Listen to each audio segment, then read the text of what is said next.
Je suis le bon berger qui donne sa vie pour ses brebis.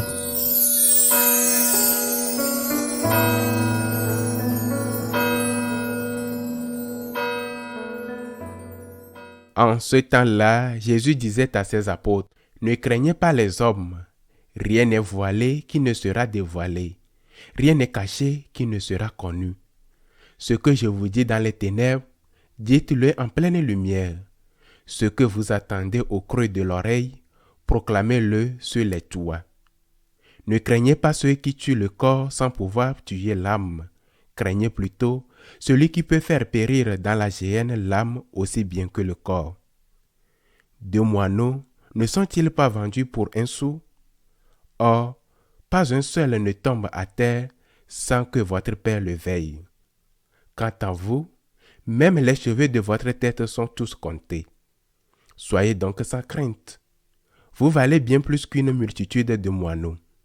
Quiconque se déclarera pour moi devant les hommes, moi aussi je me déclarerai pour lui devant mon Père qui est aux cieux.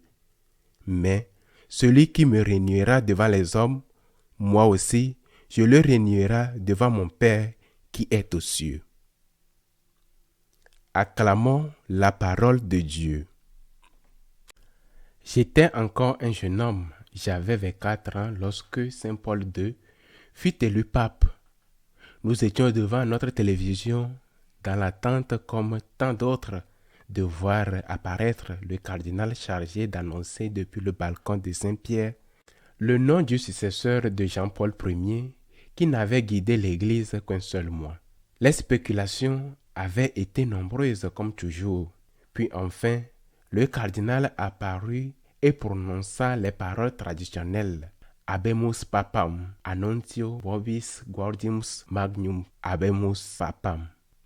Et alors apparut Carlo Wojtyła, Jean-Paul II, aujourd'hui c'est Jean-Paul II. Que dit-il? Inoubliable fut sa première parole. N'ayez pas peur, inoubliable. Son pontificat a changé le cours de l'histoire de l'Église. N'ayez pas peur. Lorsque j'étais ordonné prêtre sous son pontificat, le Saint Jean-Paul II, et qui j'ai vécu la plus grande partie de mon ministère sacerdotal sous son pontificat, ces mots ont résonné dans mon cœur et dans ma conscience comme un appel du Christ à avoir le courage de témoigner de lui devant les hommes, quel qu'en soit le prix. N'ayez pas peur, ou autrement dit, n'ayez pas de complexe. Pendant très longtemps, presque toute ma vie, depuis mes années d'université avant mon entrée au séminaire, j'ai dû supporter ce que l'on appelait le complexe de supériorité de la gauche, la prétendue supériorité morale de la gauche. Si vous n'étiez pas communiste, vous étiez méprisable. Si vous n'étiez pas communiste, vous n'étiez pas dans le coup. Vous n'étiez pas moderne. Si vous aviez la foi et alliez à la messe, vous étiez tourné en ridicule. On vous considérait comme un être inférieur, une relique du passé. Et cela, je l'ai connu. Je l'ai connu dès mon entrée à l'université à 17 ans.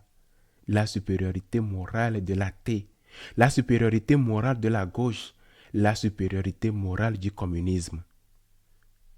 Nous avons vécu ainsi pendant de très nombreuses années, supportant le mépris pour le simple fait d'être catholique, d'être le disciple du Christ.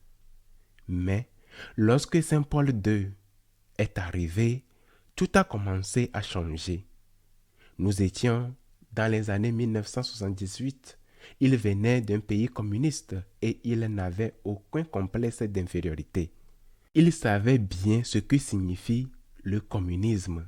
Il connaissait la nature de cette tyrannie, de cette dictature meurtrière. Puis vint les années 1982 et la chose commencèrent à apparaître au grand jour.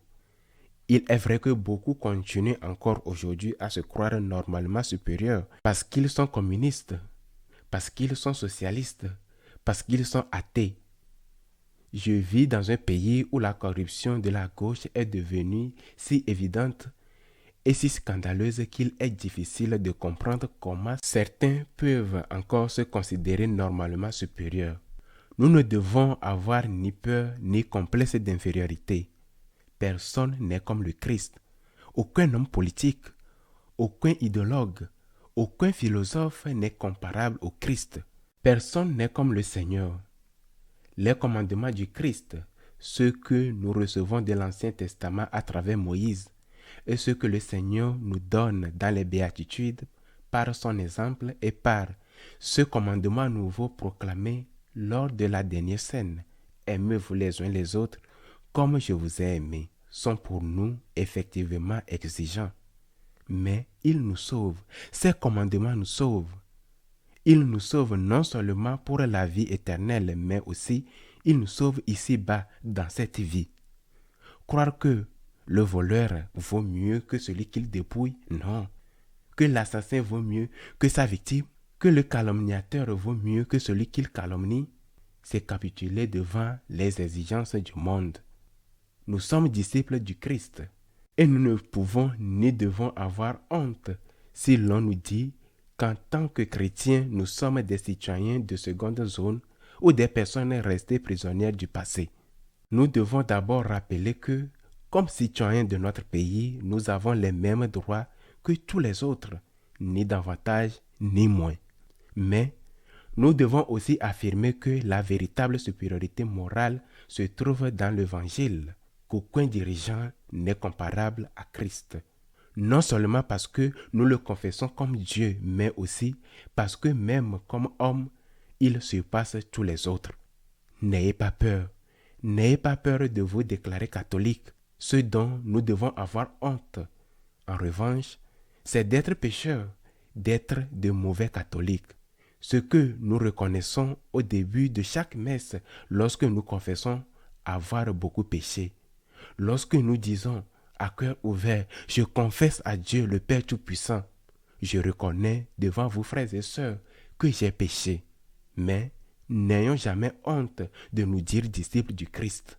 D'ailleurs, le Seigneur nous a dit et il nous a fait une promesse.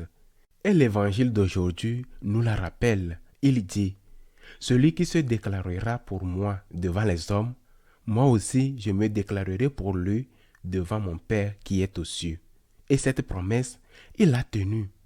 Sur la croix, il y avait 2 brigands, un à sa droite et l'autre à sa gauche. Dismas et Gestas.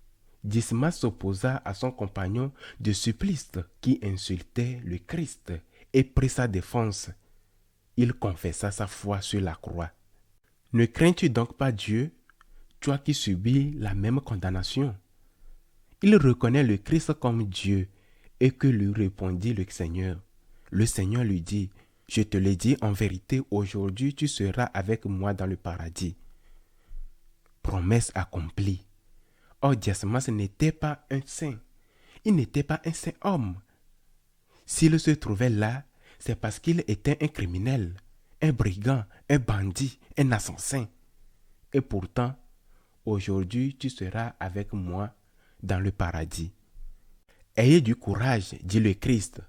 N'ayez pas peur, j'ai vaincu le monde. Confessez-moi devant les hommes, et moi, dit le Seigneur, je vous confesserai devant mon Père. Un complexe d'infériorité, parce que nous sommes catholiques, aucun.